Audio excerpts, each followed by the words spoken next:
Espíritu Santo, gracias porque sabemos que tú estás aquí. Espíritu Santo, gracias porque sé que cuando nos acercamos a tu palabra, ella jamás vuelve vacía, Dios. Gracias porque sé, Señor, que este mensaje que tú has puesto en mi corazón traiga un fruto, Dios, en medio de la iglesia. Y gracias, Espíritu Santo, porque sé que tú estás aquí. En el nombre de Jesús te bendecimos y te damos tantas gracias. Amén. Amén. Abra su Biblia rápidamente en el Evangelio de Mateo, capítulo número 11.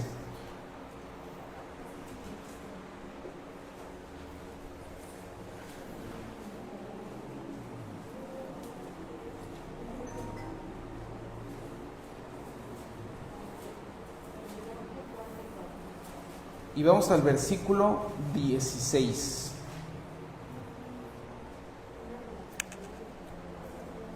¿Ya lo tienen? ¿Me permite leerlo en otra versión? Nueva traducción viviente, para los que la tengan.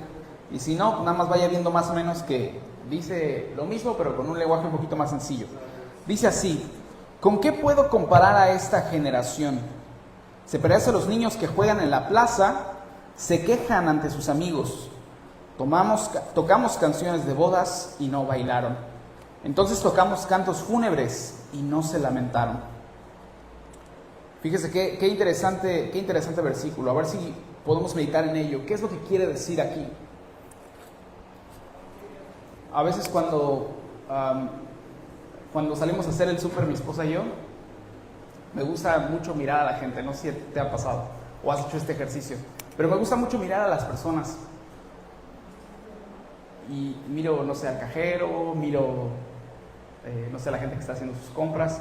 Y si te puedes dar a veces, poner un poquito de atención, mucha gente está enojada, mucha gente está frustrada, mucha gente vas manejando y no falta el que, no sé, estás esperando a que 20 carros pasen y te den el paso, ¿verdad? Porque nadie quiere darte el paso.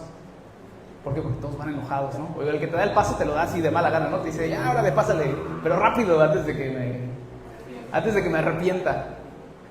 Y no sé si te das cuenta, pero mucha gente está frustrada, está enojada, está como en un mood de, no lo sé. Y a veces me pongo a pensar y digo, ¿cuántas personas hacen este ejercicio de decir, ¿para qué estamos aquí? ¿Cuál es el sentido de nuestra existencia? Y no solamente en el sentido físico de existir, de respirar, de levantarse todos los días, sino en lo que conlleva nuestra vida diaria.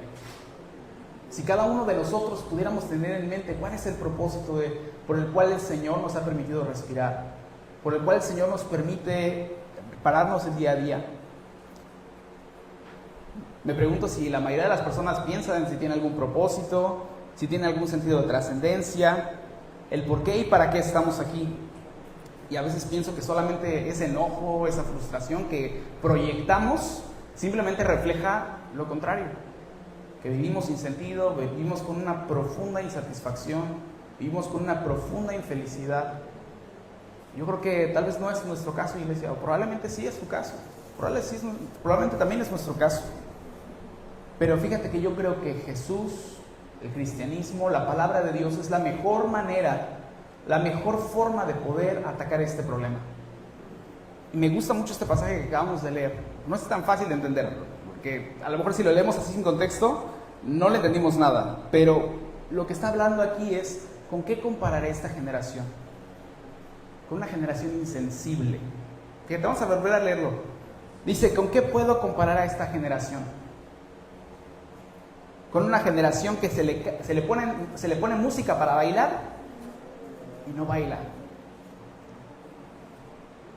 Se le ponen cantos fúnebres y no se lamenta.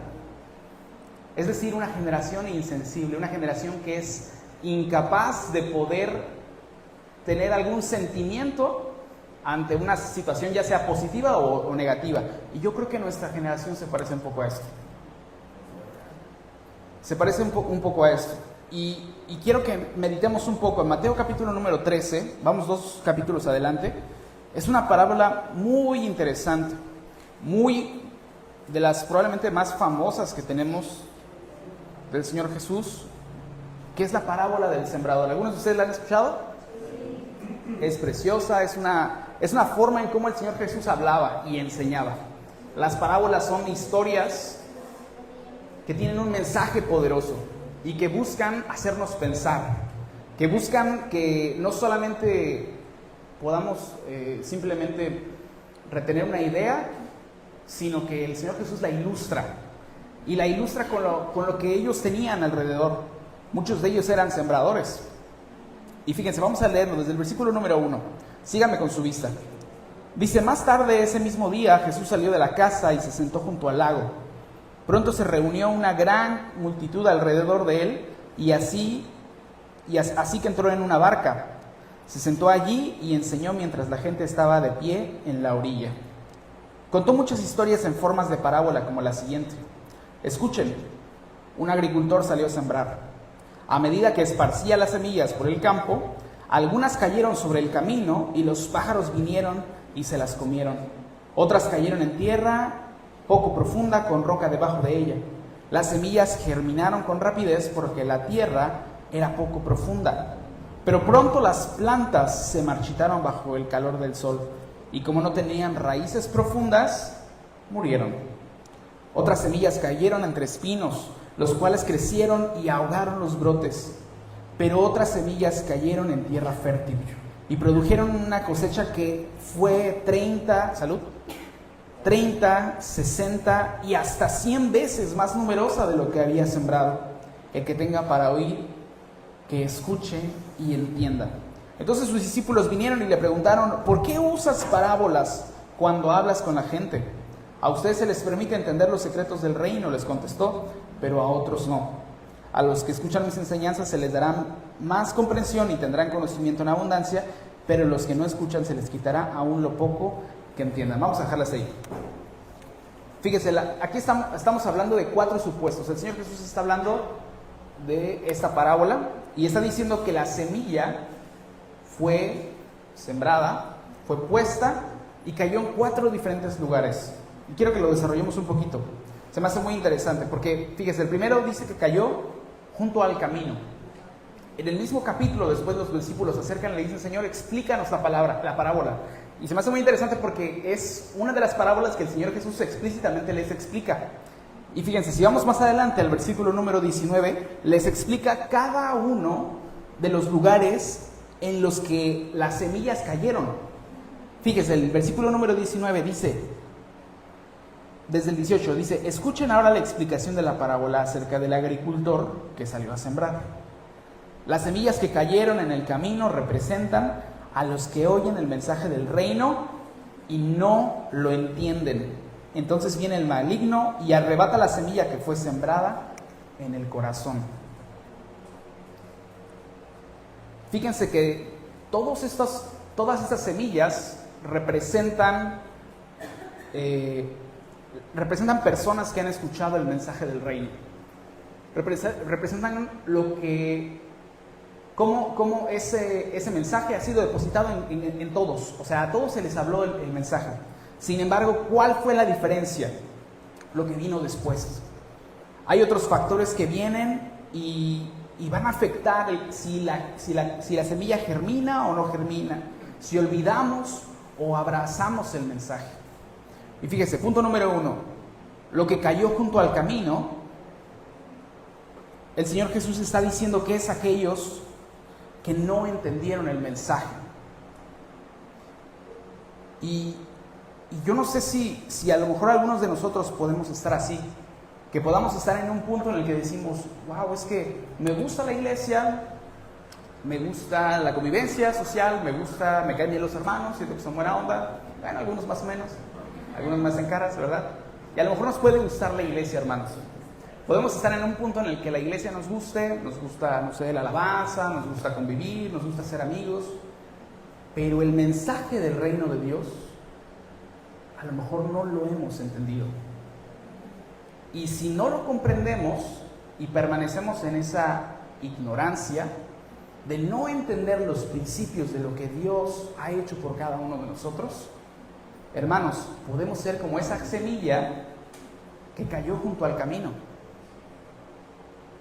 Necesitamos aprender, necesitamos estar sólidos, necesitamos buscar que el mensaje de Dios no quede solamente ahí en esa falta de comprensión, de decir, bueno, pues, no sé, eso es muy difícil, ¿no?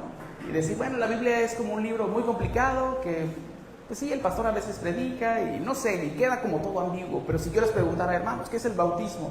¿Quién me puede explicar el bautismo? ¿Quién me puede explicar la Santa Cena? ¿Quién me puede explicar? Y que podamos nosotros entender cuáles son los principios. ¿Por qué Jesús tuvo que vivir, tuvo que venir y encarnarse en el mundo? Que pudiéramos cada uno de nosotros defender con nuestra propia vida y de decir, creemos que Jesucristo resucitó. Los principios, el bautismo. ¿Sí vamos bien hasta ahí?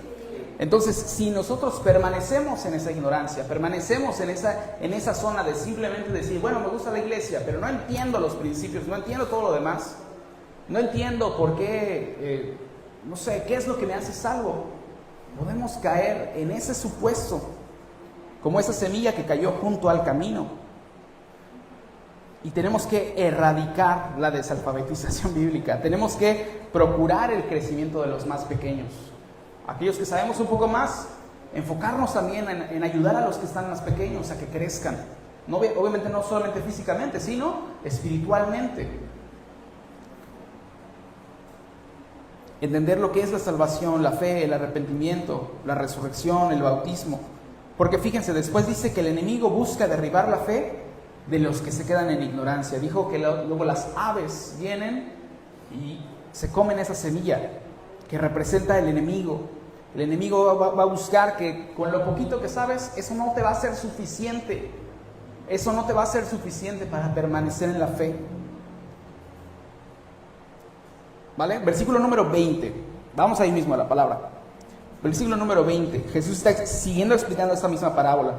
Dice, las semillas sobre la tierra rocosa, o lo que dice la Reina Valera sobre pedregales, representan a los que viven el mensaje de inmediato, lo reciben con alegría, pero no tienen raíces profundas, no duran mucho y en cuanto tienen problemas son perseguidos por creer la palabra de Dios y caen. Esta es otra cualidad que me parece que a veces como iglesia podemos caer también, hermanos. Que nuestra fe esté basada en cosas superficiales. Que podamos rápidamente decir, bueno, sí, yo, no sé, creo en el Señor Jesús, pero no hay profundidad. No hay profundidad, no hemos echado raíces en la iglesia. No hemos echado raíces en nuestra fe. Y debemos evitar que nuestro cristianismo y nuestra fe se sostengan de cosas superficiales. Pastor nos ha hablado muchas veces de cuál debe de ser nuestro fundamento. La palabra de Dios es nuestro fundamento. La resurrección de Jesús es nuestro fundamento. La fe en Cristo es nuestro fundamento. Todo lo demás que no sea fundamentar nuestra fe en cualquier otra cosa, en perseguir el dinero, en incluso la experiencia misma del culto, puede desviarnos. De decir, me encanta el culto, ¿cómo es? Y si mi fe se sostiene en la experiencia misma del culto, hermanos, estamos cometiendo un error. Y nuestra fe se está convirtiendo en algo superficial, en algo que no tiene raíz. La palabra debe de ser nuestro fundamento. No podemos buscar una fe basada en cosas superficiales. Una fe que no se comparte también evidencia que no tenemos raíces, evidencia que no estamos anclados de una forma fuerte. Podemos ser a veces fundamentalistas, pero sin fundamento. ¿A qué me refiero? Que a veces podemos ser muy de decir, esto no se hace, y esto no se hace, y esto no se hace, y esto no se hace, y no nos encargamos en simplemente poder solidificar el fundamento. Simplemente decimos lo que no se hace. Le decimos a los hijos, no hagas esto, no te tatúes, no fumes, no nada. Pero no explicamos por qué. Y cuando no somos capaces de transmitir ese mensaje, simplemente quedamos en ese fundamentalismo. Vamos a Mateo 10:34, hay unos capítulos atrás. Mateo 10:34.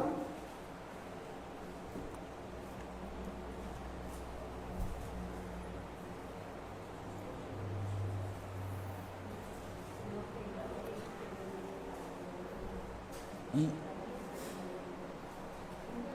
dice, no crean que vine a traer paz a la tierra.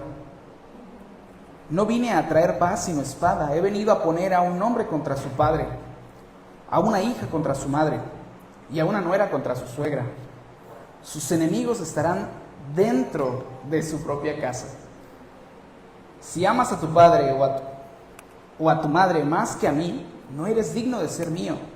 Si amas a tu hijo o a tu hija más que a mí, no eres digno de ser mío. Si te niegas a tomar tu cruz y a seguirme, no eres digno de ser mío. Si te aferras a tu vida, la perderás, pero si entregas tu vida por mí, la salvarás. Y este es un versículo que se me hace muy fuerte. Lo platicaba con mi esposa la otra vez y decíamos, digo, oye, ¿tú cómo interpretas este pasaje? ¿No? Si lo leemos a veces muy descontextualizado, simplemente esa parte donde dice que Él vino a traer división. Algunas Biblias dicen, ¿no? Jesús causa división, como subtítulo. Y dice el Señor Jesús, yo he venido a poner división. ¿Pero a qué se refiere esto? Que si Jesús no es lo principal en nuestra vida, si tu familia está ocupando el primer lugar antes que Dios mismo, eso nos puede nos puede separar de Él. Pero aún si tu familia te está diciendo, oye, casi que se niega tu fe o te está impidiendo seguir a Jesús, Jesús aquí te está diciendo que Él es más importante que tu propia familia. Te está diciendo que es más importante que la misma relación con tu familia. Y por eso está diciendo, si el que no niegue a su padre o a su madre, no es digno de ser mío. Se me hace un mensaje que es muy fuerte. Se me hace que es un mensaje muy fuerte. Nuestra fe necesita estar sumamente fundamentada en el Señor. No puede estar fundamentada en otras cosas. ¿Cómo lo podemos medir? Si tu familia está primero que Dios, si tu trabajo está primero que Dios, el Señor está diciendo, tú no eres digno de mí. No somos dignos de ser de Él. Y dice aquí que la semilla que cayó en pedregales, el dolor, la persecución, son lo que los destruyen. Un poquito de dolor va a destruir un cristianismo superficial. Si alguna vez te has preguntado, ¿negaría yo al Señor? ¿Alguna vez te has hecho esa pregunta? ¿No?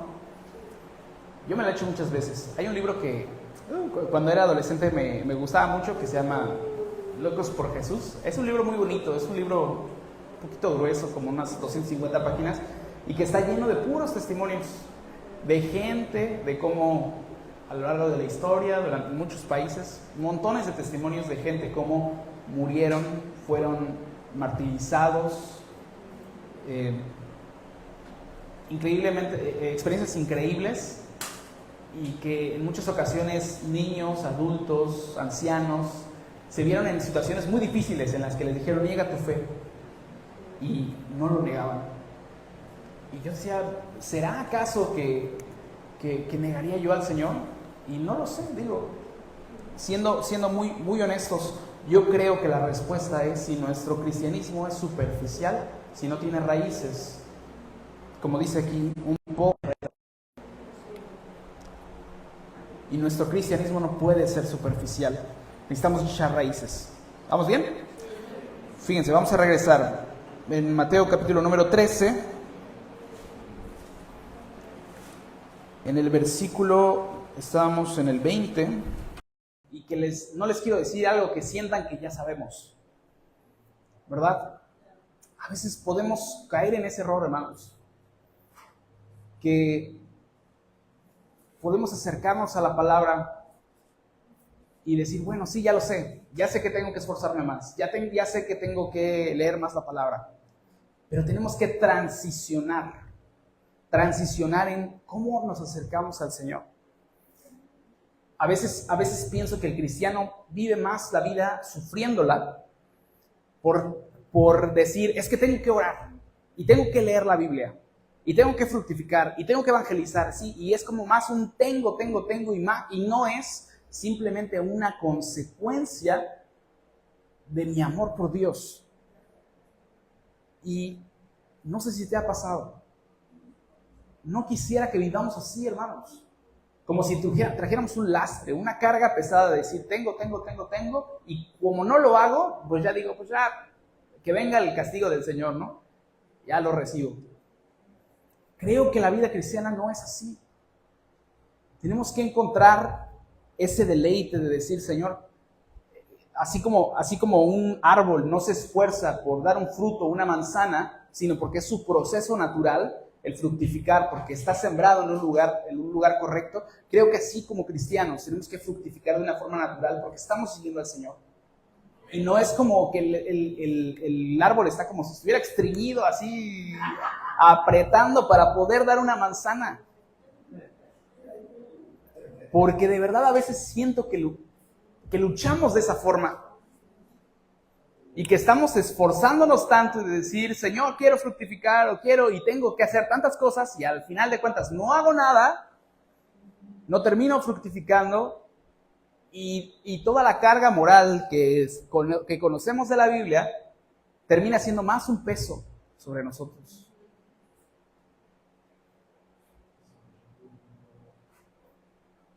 Y creo que tenemos que fructificar, hermanos.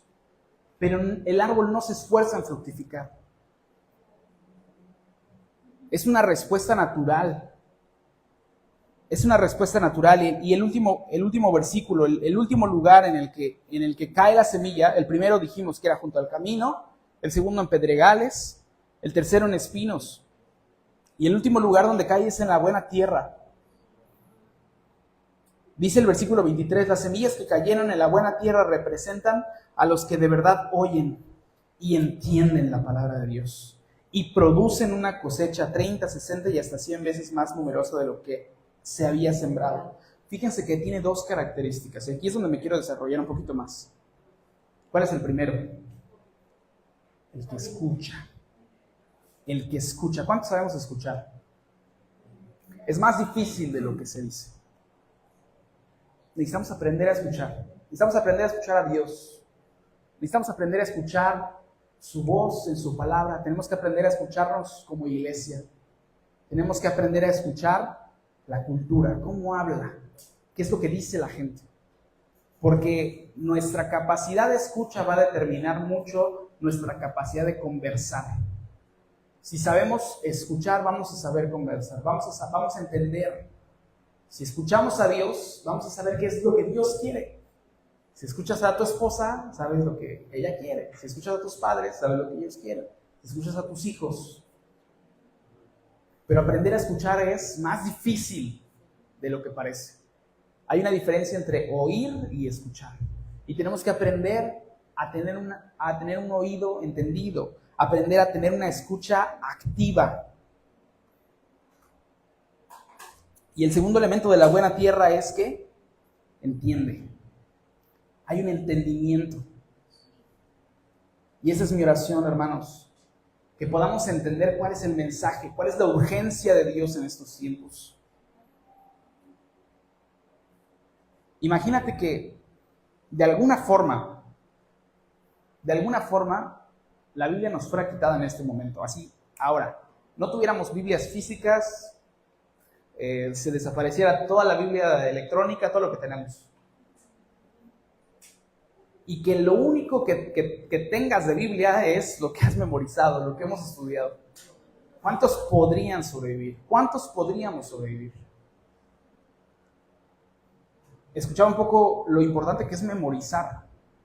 A mí la verdad cuando iba a la escuela no me gustaba memorizar y tuve la fortuna de estudiar unos meses de Derecho y tuve una maestra que nos dejaba memorizar párrafos enteros. Y la verdad, Dios la tenga en su santa gloria, pero la odiaba. De verdad, nos dejamos los manuales así y teníamos que memorizarlos. Y una de las preguntas era escribir un párrafo, podrían ser 100 párrafos y tienes que escribir el párrafo. ¿De qué manera puedes estudiar? Y la maestra pues era jueza y decía, pues es que los abogados tienen que aprender a memorizar y ese era su discurso, ¿no? Muchos maestros no estaban de acuerdo y yo en mi época universitaria de caudillo libertador, me le iba a la yugular y le decía, maestra, es que no tiene ningún sentido, Los abogados pueden sacar las leyes en un juzgado. O sea, no tiene sentido que desarrolles, que memorices tanto eso. ¿A qué voy? No le puedes ganar a la maestra, ¿no? No le puedes ganar a la maestra. Pero ¿a qué voy? Que el memorizar es como ejercitarse en el gimnasio para el cerebro. Y es importante que podamos hacerlo como una práctica. No sé cuántos de nosotros podemos a lo mejor recitar de memoria 10 capítulos enteros de la Biblia. Yo creo que solo el pastor. Seamos sinceros. ¿Cuántos se saben más allá? Bueno, a lo mejor no sabemos el Salmo 23, ¿no? No sé, Génesis 1:1. Pero hermanos, tenemos que ejercitar el cerebro. ¿Y qué mejor manera de aprendernos la palabra? Eso es algo que yo he sentido de parte del Señor que me dijo, tienes que memorizar. Porque tal vez he sido un poquito, decir, bueno, no importa, ahí la tenemos. Pero imagínate que realmente la palabra nos fuera quitada. Ahora, el memorizar no es entendimiento, pero ayuda. Ayuda. Podemos memorizar la palabra. Algo que creo que es muy importante es enseñar lo que sabemos. No sé si alguna vez has intentado enseñar algo que tú sabes. Para enseñarlo necesitas dominarlo, necesitas comprenderlo realmente. Cuando tú lo enseñas, lo vas a perfeccionar. Lo vas a perfeccionar. Ahora, no significa que el pastor ya te tiene que poner aquí al frente para que puedas enseñar. No. Enseña lo que sabes, lo poquito que sabes o lo mucho que sabes, enséñalo, platícalo. A mí me resulta muy útil a veces lo que leo, se lo cuento a mi esposa, le digo, mira lo que aprendí esto, y esto. Y ya sé que cuando se lo cuento, lo voy a recordar mejor. Lo voy a recordar mejor. Y ese es un buen ejercicio. Enseña, compártelo. Y último elemento, pregunta. Haz buenas preguntas. La forma de preguntar es muy importante.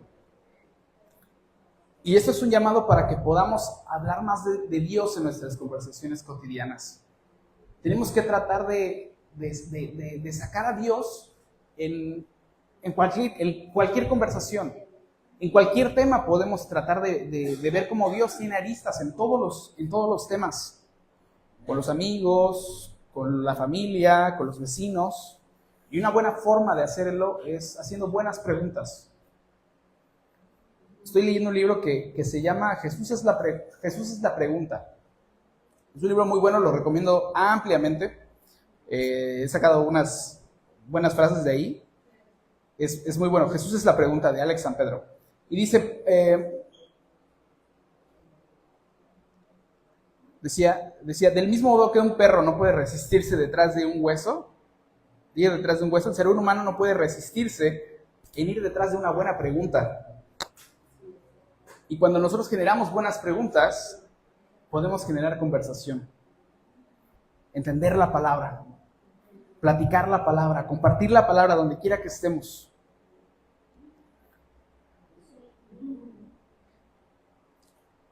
Dios desde el Génesis ha hecho buenas preguntas. Y mencionaba esto el autor, decía, si Dios lo sabe todo, ¿por qué pregunta? Y vemos desde Génesis cómo Dios hace buenas preguntas. Una de las primeras preguntas que hizo fue, ¿dónde estás? ¿Te acuerdan? ¿Dónde estás? ¿A quién se la hizo? A Adán. Claro que Dios sabía dónde estaba. Y hay una segunda pregunta que me gusta mucho, que es, ¿dónde está tu hermano? Son dos preguntas que imagínate que Dios nos las hiciera el día de hoy. No lo pienses como si fueras tú, Adán, y que acabas de cometer el pecado de la caída. Si Dios te dijera, ¿dónde estás? ¿Qué responderíamos? Algo muy interesante es que, por ejemplo, en el inglés, el verbo estar es el mismo que el verbo ser. Están unidos. Ellos no hacen una diferencia entre ser y estar. En el español sí hacemos la diferencia, es muy interesante. Pero si Dios te dijera, ¿dónde eres? ¿Dónde estás existiendo en este momento? ¿Dónde estamos parados? Y luego la segunda pregunta es Dios preguntándole a Caín, diciéndole, ¿dónde está tu hermano? Fíjense, dos preguntas muy interesantes. La segunda es una invitación a pensar en tus próximos, en tu prójimo, en el que tienes al lado, en tu propio hermano. Caín había matado a su hermano y Dios le dijo, ¿dónde está tu hermana? Y le decía a mi esposa, imagínate esa sensación. Tratemos de hacer este ejercicio. Imagínense que ustedes, que somos Adán y Eva, y estamos en el huerto del Edén, y todo está maravilloso. Es un lugar precioso, es un lugar increíble, ¿no? Me imagino las cascadas, las montañas, conviviendo con los animales. Adán tenía que, no sé, muchas actividades muy bonitas. Imagínense esto, y ustedes están ahí, están desnudos, pero no lo saben. Imagínense esa sensación. Esa sensación de libertad, de perfección, de plenitud. Y en el momento en el que Eva y Adán toman del árbol, comen del fruto prohibido, imagínense lo que sintió. Traten de imaginar qué es lo que sintió en ese momento, que cuando comieron del fruto prohibido, ¿qué fue lo que hicieron? Trataron de ocultar su desnudez. Imagínense esa sensación de culpabilidad, como cuando has hecho algo verdaderamente malo y que dices, tengo que ocultarlo. Y esa sensación terrible de Adán y Eva tratando de esconderse y de decir, híjole, ¿cómo le hacemos? Aquí no pasó nada. Pero es esa sensación la que les estaba carcomiendo. Y Dios le dice, ¿dónde estás, Adán? ¿Dónde estás? ¿Qué es lo que has hecho?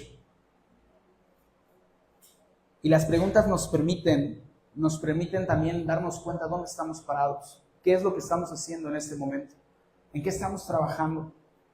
El mensaje del Evangelio tiene que ser predicado. El mensaje tiene que ser hablado.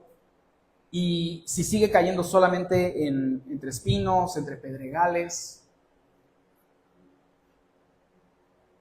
estamos cometiendo un grave error. Y tenemos que esforzarnos.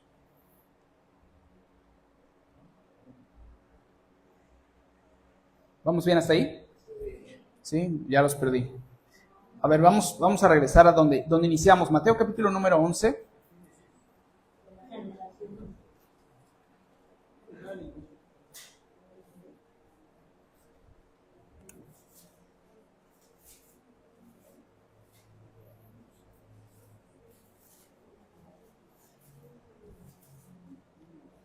Mateo 11, el versículo 16 y 17 que mencionábamos. ¿Con qué puedo comparar a esta generación?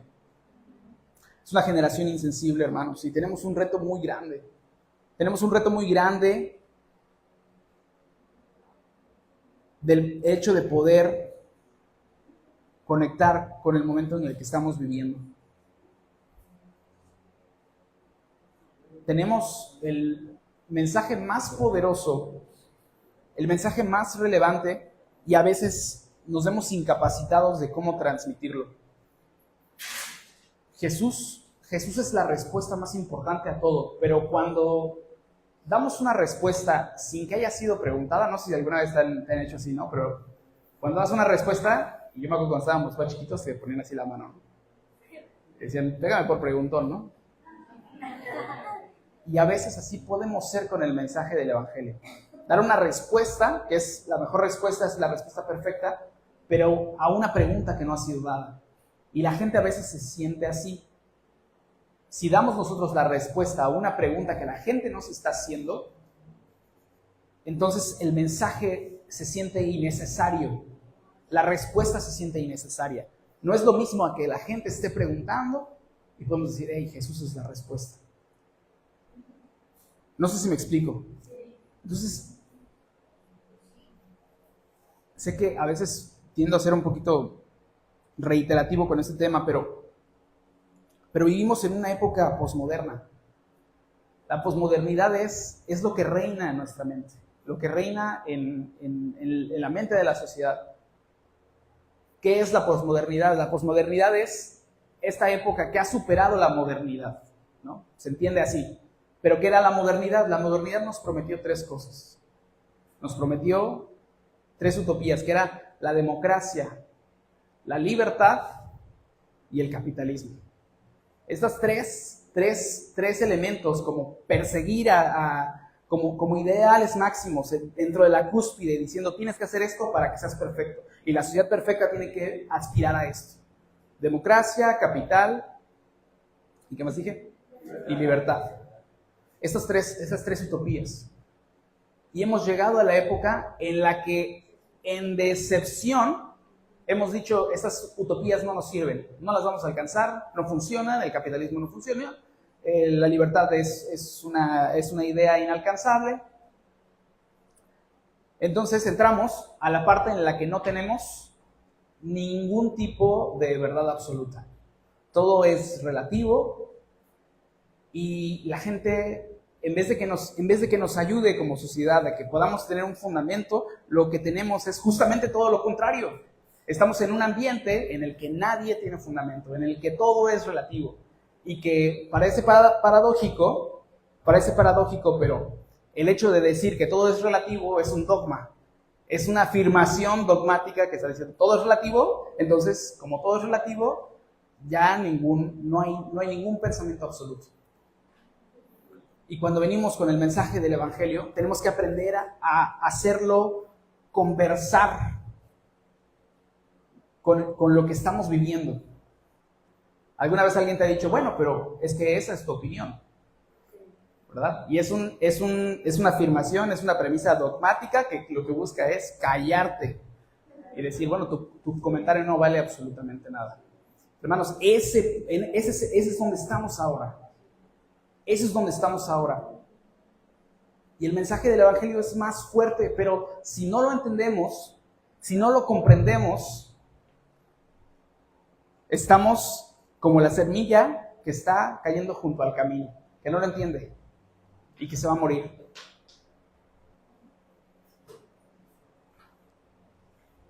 ¿Sí? Entonces, el mensaje del Evangelio tiene que dar fruto, hermanos. Tiene que dar fruto en la iglesia.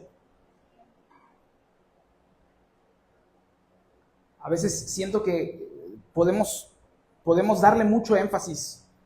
Perdónenme si a veces me siento un poco frustrado de decir, no sé cómo transmitir esto que quiero decir.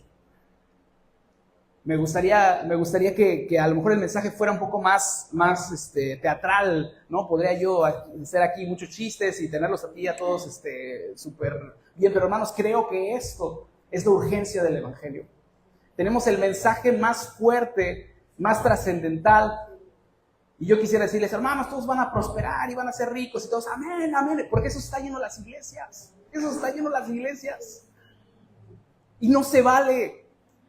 El mensaje es poderoso. Y si no lo entendemos, la semilla está cayendo junto al camino y se está pudriendo. Y por eso las iglesias son infructíferas. El Señor Jesús lo dijo. Y quisiera transmitirles esta frustración y decir, necesitamos que el Evangelio fructifique en el corazón, que fructifique en nuestro corazón, hermanos, y no buscar que simplemente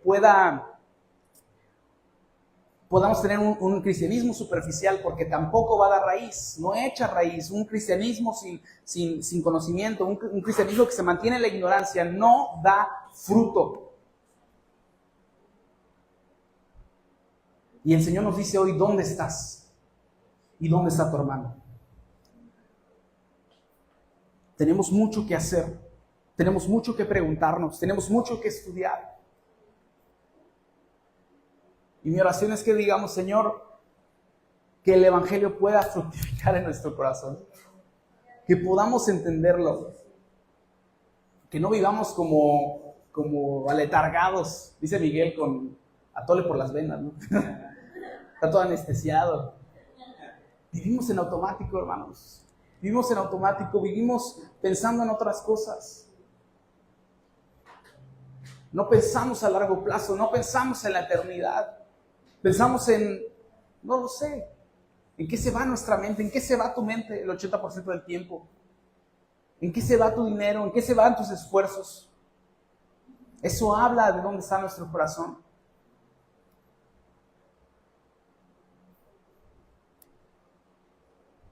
Y necesitamos eliminar eso, esa insensibilidad. Como dice Mateo aquí, que nos pongan canciones para bailar y que podamos responder a eso. Porque el Señor nos está diciendo, hazlo, hazlo, hazlo, hazlo, pero estamos como una generación insensible, incapaces de entender nuestro tiempo, incapaces de entender lo que el Señor quiere.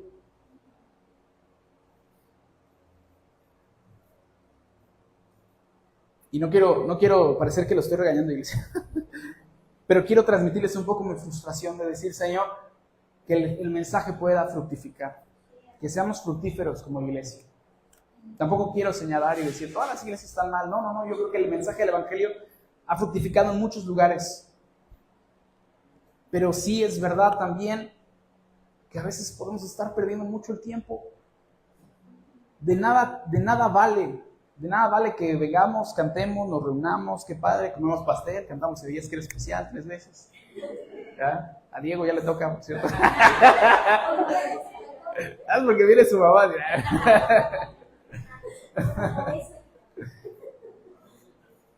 Pero qué padre, pero eso no es nuestra base. Esa no es nuestra base, hermanos.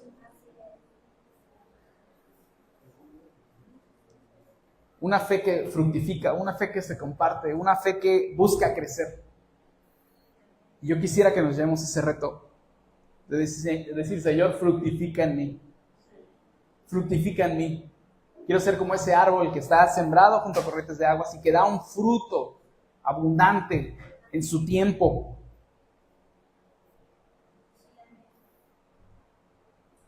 Porque ¿qué produce la insensibilidad? A veces la familiaridad, la rutina de venir a hacerlo cada 8 días. Podemos encontrar familiaridad, así como los doctores, ¿verdad? Que a lo mejor operan 100 veces y a lo mejor a la primera se pusieron nerviosos, pero a la 101 pues ya lo van a hacer muy fácil, ¿no? Sacar un riñón, órale, fácil. Pero estamos hablando de cosas mayores. Nos acostumbramos. La falta de curiosidad también mata. Nos produce insensibilidad. La ausencia de puntos comparativos. La ausencia de mirar a otros cómo están creciendo. O la falta de cosas, de recursos de otras personas. Y yo quisiera que en este día podamos tener una oración de gratitud al Señor por aquellos que alguna vez nos compartieron. ¿Alguna vez les has dado gracias al Señor por aquellos que te compartieron? Decir, Señor, gracias por esa mujer que le compartió a mi mamá. Gracias por ese hombre que alguna vez se me acercó. Gracias por ese compañero de trabajo que alguna vez se acercó y que fue valiente. Y segundo, yo quiero ser como él. Yo quiero ser como él. Yo quiero que como esa persona me compartió, yo pueda ser esa misma persona para alguien más. ¿Qué les parece si lo hacemos? ¿Nos ponemos de pie?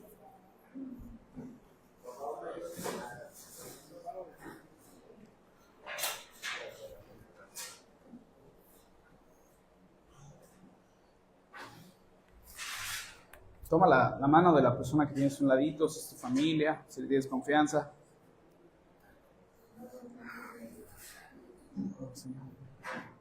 Señor, te damos a ti tantas gracias.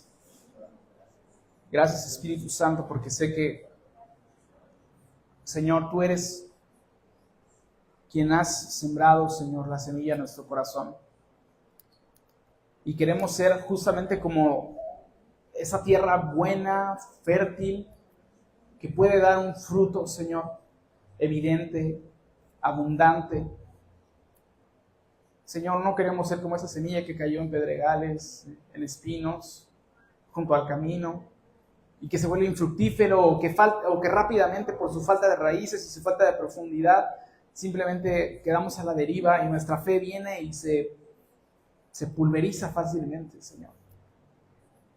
Que las tribulaciones, que los desiertos no apaguen, Señor, nuestra fe. Yo ruego que la iglesia podamos, Señor, desarrollar una fe sólida, una fe, Señor, con profundidad, no una fe superficial. Gracias, Señor, por aquellos que una vez nos compartieron. Gracias, Señor, por aquellos que han abierto su boca para hablarnos de ti, Señor, para compartir tu palabra, Dios. Y yo te ruego que cada uno de nosotros, de los que estamos aquí, podamos ser también como ellos, valientes, Señor, aún con dudas, aún con inquietudes, que podamos abrir nuestra boca para compartir, Señor, lo que tú has hecho, lo que tú quieres hacer. Ayúdanos a entender el momento en el que estamos. Ayúdanos, Señor, a entender, Señor, a mirar a la gente como tú la miras. Dios, gracias te damos. Gracias te damos, Jesús, por lo que tú haces y lo que estás haciendo. Gracias, Espíritu Santo, porque sé que tu palabra es la que, Señor, vivifica nuestro corazón, la que fructifica. Y gracias, Dios, por tu iglesia. En el nombre de Jesús te adoramos. Amén.